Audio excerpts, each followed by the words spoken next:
Christmas Day 2015. Most people are at home having Christmas festivities, etc., all around the world, but instead we decided to go to Pumapunku and Tiwanaku in Bolivia one more time with two experts. We have Antonio Portugal, who's been studying this area for at least 30 years, and then we have Rosemary, who is a healer who was born in this town 13,000 feet above sea level in Bolivia.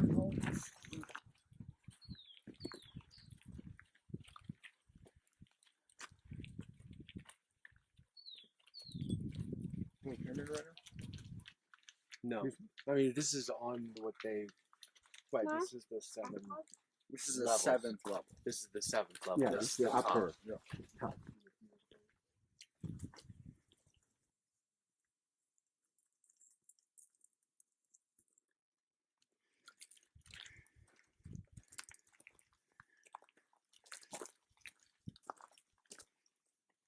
Here, in 2008, they find a tunnel. It goes to the temple. I bring a plane so we can show you better this tunnel, which one here's the gate with the round thing. You know, this is the gate to get in. Which one represents in this side? You got different levels. This is the pyramid. This is the tunnel. Which one has 55 meters to get inside? This tunnel is 45 centimeters wide by 70 wide. And a small person can get into the tunnel. She did it before. In the second level, about this pyramid, we find stalactites, as we can see in this picture. The longest one measures 50 centimeters. If an stalactite grows 2 centimeters and a half every 100 or 150 years, plus the 50 centimeters, that means that Tiwanaku, or this part of the Tiwanaku, has more than 12,000 years. That's the main thing about this tunnel. Now we got so many tunnels in Tiwanaku. It's a net of tunnels and underground cities also. This is just the beginning, and in the future we might going to be able to find. Your kids are going to be the ones who's going to be happy to find those. This area has been excavated, and as you can see, it was originally, or it was buried in mud, and so it was excavated about 15 years ago. But the important point is the erosion of the sandstone. If this was buried by this mud for possibly thousands of years because of the buildup, that erosion happened before it was buried, giving it an incredibly ancient age. So if we go back thousands of years before the Tiwanaku culture that ended about 1,000 years ago, before it was a so-called religious or spiritual site, it could be that the original builders were doing something pragmatic, and I think it's possible this could have been a metallic ore processing plant maybe 15,000 years ago. Evidence of that is the fact that you can find gold, silver, bronze, tin in great quantities in this area. And look at this piece of stone. So here we have a green stone that has been analyzed, and it is 36% copper.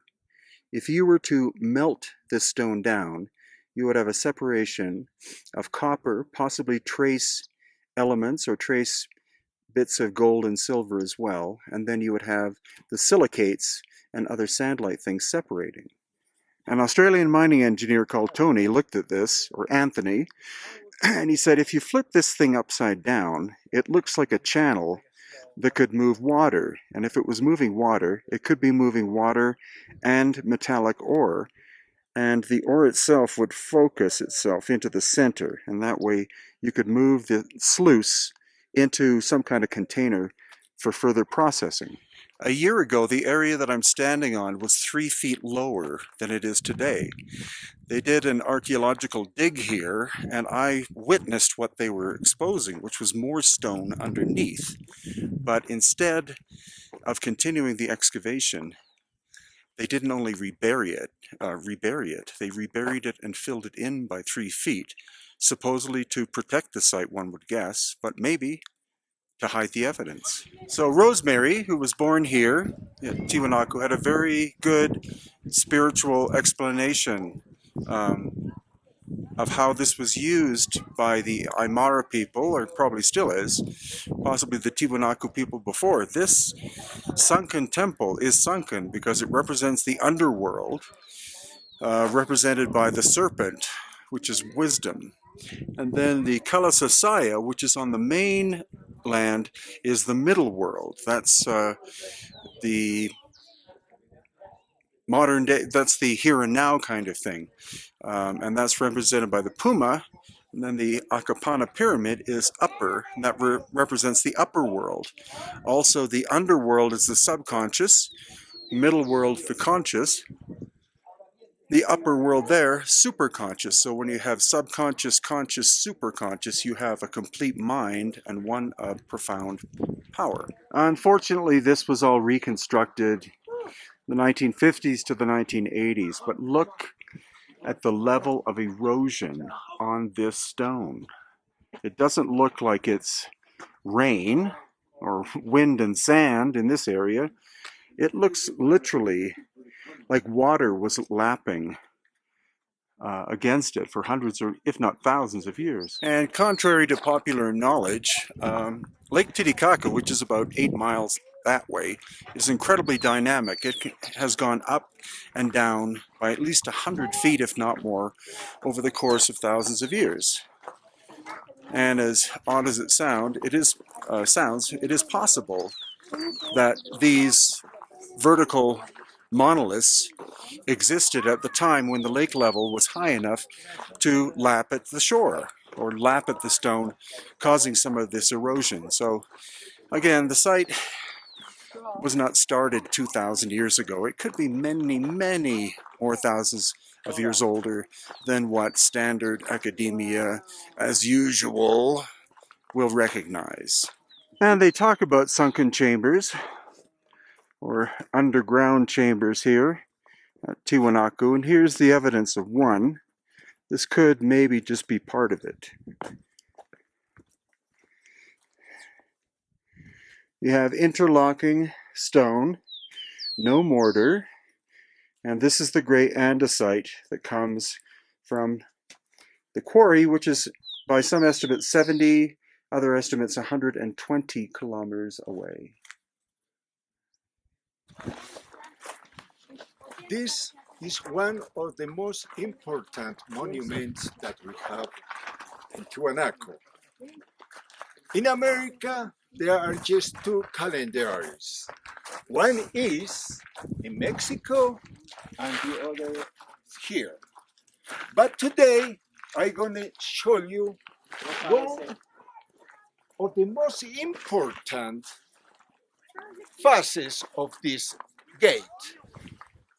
It will be better for me to explain you in this drawing.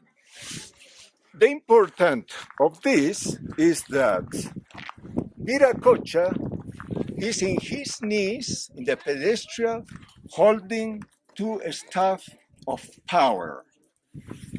You can see from his face and around a big aura or energy representing but pumas and other. Why is he holding everything and is in his knees?